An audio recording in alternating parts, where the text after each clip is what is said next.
সুইজারল্যান্ডে 50টি দেশের অংশগ্রহণে প্রথমবারের মতো অনুষ্ঠিত হলো গ্লোবাল এসএমই বিজনেস সামিট। 3 দিনব্যাপী এই সম্মেলন শেষ হয় শুক্রবার।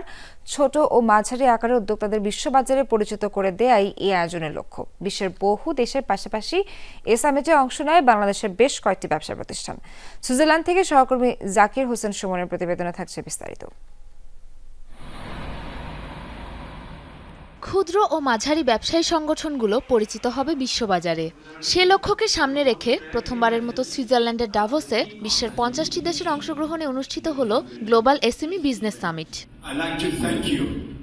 ডাভোসের ওয়ার্ল্ড ইকোনমিক ফোরামের কংগ্রেস হলে জাঁকজমক এই আয়োজনে উপস্থিত ছিল বাংলাদেশ, ভারত, পাকিস্তান, সুইজারল্যান্ড, যুক্তরাষ্ট্র সহ বহু দেশ।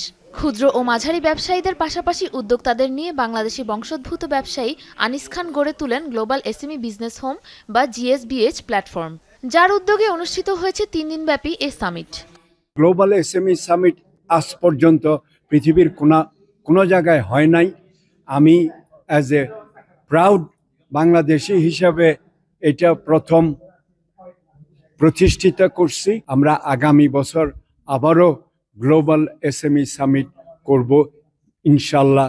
এখানে যে প্রথমবারের মতো এসএমই সামিটটি হয়েছে, এই ক্ষেত্রে আমরা 30টিরও বেশি দেশের থেকে যারা এসছেন এসএমইর সাথে কানেক্টেড, তাদের সাথে আমরা যোগাযোগ করতে পেরেছি এবং আমরা আশা করছি বাংলাদেশের জন্য ভালো কোনো নিউজ আমরা নিয়ে যেতে পারবো। সম্মেলনে আলোচনায় অংশ নেন ফুটবলের সর্বোচ্চ নিয়ন্ত্রণ সংস্থা ফিফার সাবেক president safe Blatter, BNP chairperson Begum Khaleda জিয়ার উপদেষ্টা সৈয়দ আলমগীর, কাতারের প্রধান লজিস্টিক্স ব্যবস্থাপনা পরিচালক জিডি খান বাঙ্গাস সহ বহু গুরুত্বপূর্ণ ব্যক্তিত্ব। আশা করি আমাদের এই অভিজ্ঞতা আমরা বাংলাদেশে ব্যবহার করে আমাদের দেশের এসএমই কে আরো ডেভেলপ করে, যদিও আমরা চেষ্টা করছি যে আমাদের আইডিয়াটুকু এখানে দেওয়ার জন্য। আমাদের এখানে যারা আছেন আমরা বলেছি সবকিছু এসএমই সম্বন্ধে। আমরা হ্যাপি যে অন্যান্য দেশের যারা আছে তারাও তাদের অভিজ্ঞতা শেয়ার করলো। আজকে আমি নিজেও আমার নিজের এক্সপিরিয়েন্সগুলো আমি কথা বললাম এবং আশা করি আমরা অনেক উপকৃত হব এবং আমরা অনেক কিছু করব।